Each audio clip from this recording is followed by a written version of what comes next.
When I was a kid and my family drove anywhere on Saturday night, my sister and I in the back seat knew that we would hear the familiar sounds of a prairie home companion. I still listen to the radio show A Prairie Home Companion, partly because of nostalgia and partly because I'm a Midwestern gal and I still love the down-to-earth Midwestern sense of humor of it. If you aren't familiar with it, A Prairie Home Companion is a weekly radio variety show that was hosted by writer GARRISON from the 1970s all the way to 2016. And it's still going. And one of the most recognizable parts of this show was the fictional town of Lake Wobegon. Lake Wobegon, Minnesota was half German, half Norwegian, kitschy, home of the Chatterbox Cafe, and where people are fond of ice fishing and lutefisk, fish treated with lye, which, after being reconstituted, is reminiscent of the afterbirth of a dog or the world's largest chunk of phlegm.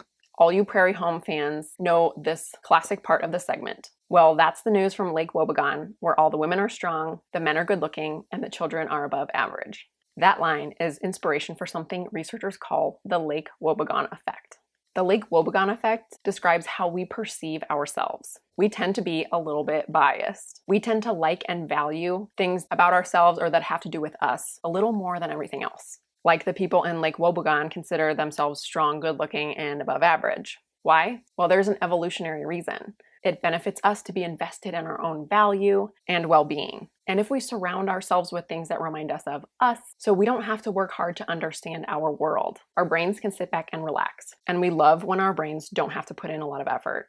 So how can we use the Lake Wobegon effect? When we want to get people's attention and get them to buy into a request or persuade them, it's beneficial to agree with that statement from Lake Wobegon. We can get people's attention by confirming that yes, they are strong, good-looking, and above average. Because we like to listen to messages that confirm our beliefs, especially about ourselves, and we're more likely to pay attention to them. So your persuasion target would tend to be likely to focus on a message that subtly confirmed that Lake Wobegon sentiment and said something great about them.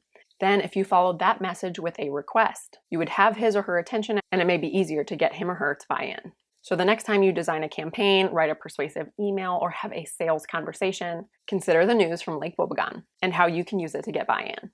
Your peers and competitors are already learning how to use easy persuasion tactics using the short how-to videos at my Persuasion Pollination site. You can watch one how-to video of your choice for free using code GETAYES.